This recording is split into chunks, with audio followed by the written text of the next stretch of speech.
dalam pembahasan terkait dengan bagaimana kita menyusun keputusan BPD,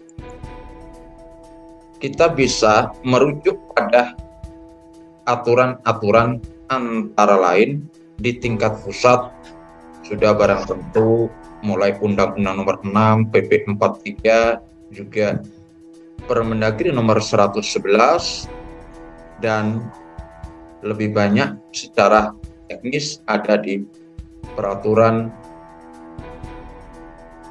Menteri Dalam Negeri Nomor 110 Tahun 2016 ya.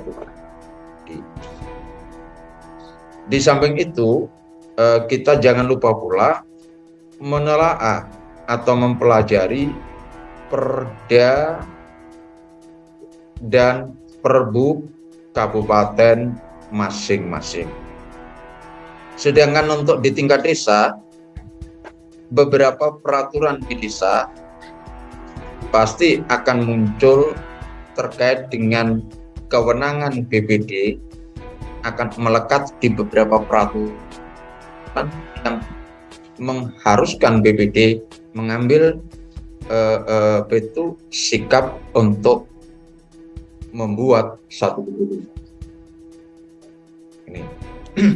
Nah, namun sebelumnya untuk membedah lebih jauh, saya mengingatkan kembali karena asas, kemudian tentang bagaimana jenis peraturan yang tidak atas peraturan dan sebagainya, tetap saya mengulang pada sambil mengingatkan kita semua bahwa dalam membentuk peraturan di desa termasuk keputusan BPD ini, jangan lupa asas-asas ini dari 7 asas mulai kejelasan tujuan sampai dengan transparansi ini selalu diperhatikan karena ini asas itu adalah landasan dasarnya. Jadi hal yang sangat mendasar itu asas. Mengapa? Agar keputusan BPD nanti itu tidak hanya tepat peruntukannya, tapi juga bermanfaat untuk kemaslahatan atau kesejahteraan daripada masyarakat di desanya. Nah, pembahasan kita tentang keputusan Badan Permusyawaratan Rakyat ini adalah satu dari 5 aturan yang ada di desa. Yang 3 aturan ini tertuang di dalam Permendagri Nomor 111, sedangkan yang keempat keputusan kepala desa ini banyak tertuang baik di peraturan desa maupun peraturan yang lebih atas. Demikian juga untuk keputusan BPD ini banyak tertuang di peraturan yang di atas, kemudian juga sebagian akan tertuang di dalam peraturan di tingkat desa atau peraturan. Baiklah, saya juga mengingatkan lagi bahwa di dalam menyusun sebuah peraturan di desa itu tidak terkecuali juga menyusun keputusan BPD senantiasa memperhatikan landasannya keputusan itu dibuat, aturan itu dibuat. Baik itu landasan filosofisnya, landasan sosiologisnya, maupun landasan yuridisnya.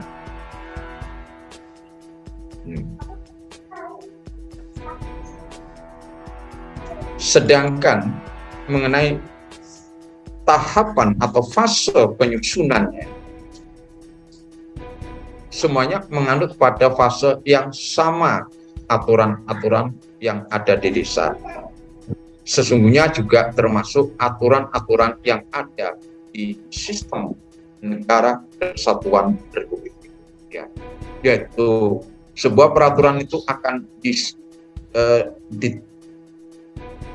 dijalankan atau dibuat sampai juga diterapkan itu mulai dari perencanaannya atau membuat rancangannya, kemudian pembahasan, baru kemudian adanya penetapan, lalu pengundangan, dan yang terakhir adalah penyebarluasan. Di era sekarang ini yang perlu saya tambahkan adalah terkait dengan penyebarluasan. Muncul wujudnya biasanya adalah sosialisasi. Ini yang sangat minim dilakukan oleh kementerian, lembaga, atau badan, atau pemerintahan, bahkan juga di desa, terhadap penyebarluasan peraturan-peraturan, baik itu yang diproduk atau yang hasil dari peraturan di tingkat desa maupun peraturan di tingkat atas. Untungnya dengan semakin kecepatan, semakin cepatnya arus informasi, masyarakat ini sangat mudah untuk mendapatkan informasi tentang pengundangannya. Nah, ini sesungguhnya kalau tidak diimbangi dengan penyebarluasan atau sosialisasi, maka yang terjadi adalah adanya perbedaan interpretasi antara pemerintah di tingkat desa dengan masyarakat desa. Hal ini sudah berjalan 8 tahun sejak Undang-Undang Nomor 6 ini berlaku. Nampaknya pemerintah di tingkat desa maupun supra desa nampaknya masih tidak begitu intens melakukan penyebarluasan.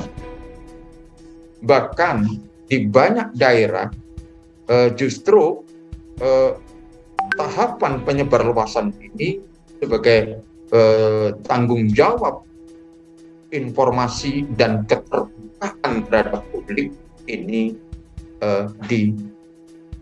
ditali atau disumbat. Ini sebenarnya tidak begitu menguntungkan, tidak hanya pada rakyat, tapi justru akan sangat merugikan kepada pemerintah di semua tingkatan. Ini yang perlu saya pesankan terhadap fase-fase ini.